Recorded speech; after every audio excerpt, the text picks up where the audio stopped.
needless to say, I've done, God, I don't know how many of these graduations, and we only started filming them maybe the last, since the formal mentor program started. And we've had unprecedented, not good luck, good fortune, but success since the formalized mentor program started. And it's been mostly because of the weekly reports of the mentor program. Not so much the Zoom calls, not so much me pounding on you guys for a year, but it's the weekly reports. And you'll see what it's like. For those of you, I told you during the seminar towards the end today, for those of you that have employees and children, you have to dumb down the reports for kids. But most of your kids have never been held accountable. Ever. And one of the things at Michael's seminar last year, a guy, a mentee of mine from 1996, who showed up with, I'm not sure one of his boys, but maybe two of his boys.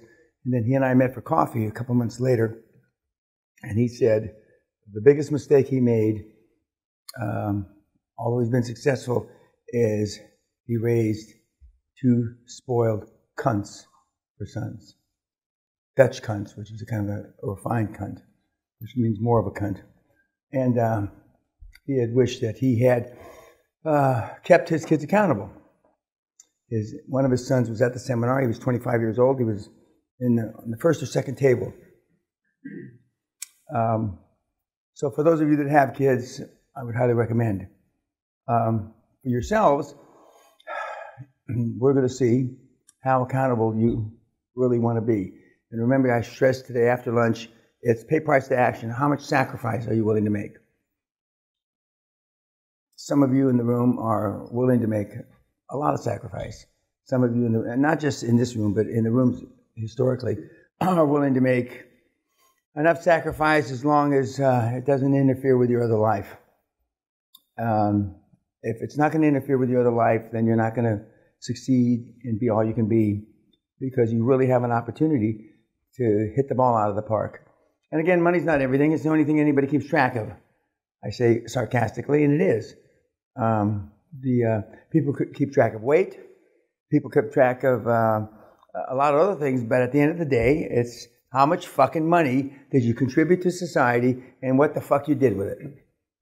For those of you who want to save the world, I'm not there. I'm not that guy. There are plenty of save the world guys, but make money, change 1 billion lives, and you'll be a billionaire by default. And that's what I want you to be, your default to be. Billionaires by default, not default that it was too tough and QLA was proved to be too difficult and the old man's accountability proved to be too difficult. You've seen how some of the kids have done it. We've had young kids. We've had, well, I don't think old men. I don't think 57 is so old, but old men. We've seen everything in between. We've seen Dutchmen. We've seen people from all over vis-a-vis the webinars. We've seen a guy in the middle of the hunt today that was explaining what happened and after one of his deal cratered and what he's willing to sacrifice. And everything we've not tried. I have given you examples. Everybody in the room can resonate with one of them. Some of you can resonate, not just because the Dutch can resonate with the Dutch. I mean, and certainly none of you, well, you're kind of tall, but you're certainly not 7'3", so you can't resonate with that. But guys, it is absolutely doable. It's absolutely possible. I'm tired after 25 years. The fact that I did it, nobody gives a shit anymore. The fact that you have done it, that's all anybody comes here for now. That another 2'8" Chinaman can make it. You know, another black guy can make it. Another whatever. Another Frenchman can make it. Another Ruski can make it. I mean, that's why you're here. You're not here because I did it 50 years ago or 40 years ago or 30 years ago. You're here because other people like you that you can relate to have made it. Not just made it. And when I say made it, I mean made a lot of fucking money. You know, we've got guys that, i.e. Klaus Kleinfeld's changing the world with neon. Allah be with him. And Allah is with him there in Saudi Arabia.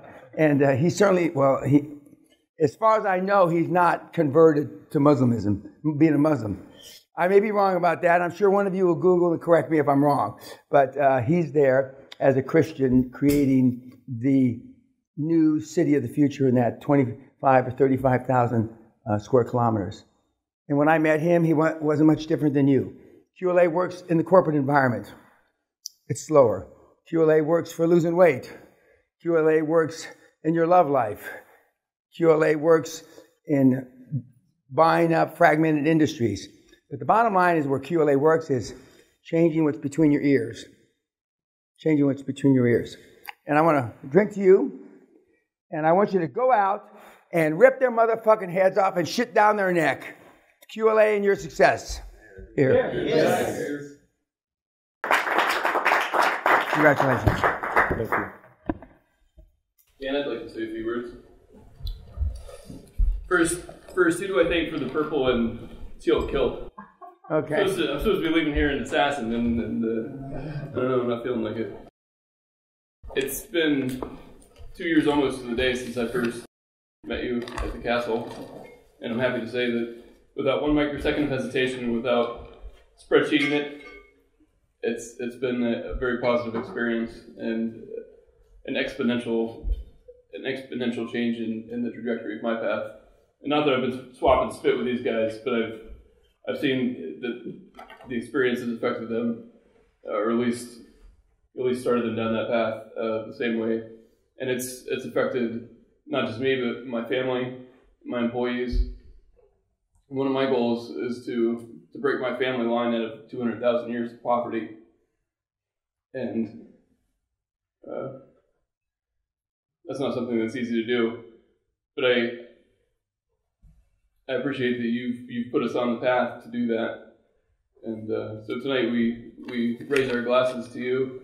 We with a proper Scottish toast in the spirit of QLA. Some say originally said by Andrew Carnegie himself. Dan, we raise our glasses to you. Here's to you. Here's to me. Best partners will always be. If something should happen between you and me, fuck you. Here's to me. Very good. Thank you very much. Thank you. I like that. I haven't heard that before. And this is the Andrew Carnegie model. I give credit, as opposed to your other mentors of your previous lives.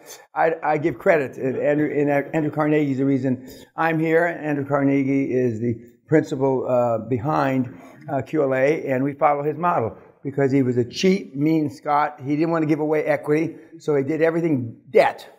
And that's what this model is based on, although there can be some derivatives or derivations. But anyway, to you guys, you have no idea. The world is your oyster. Go fucking where they breathe. Cheers. Cheers.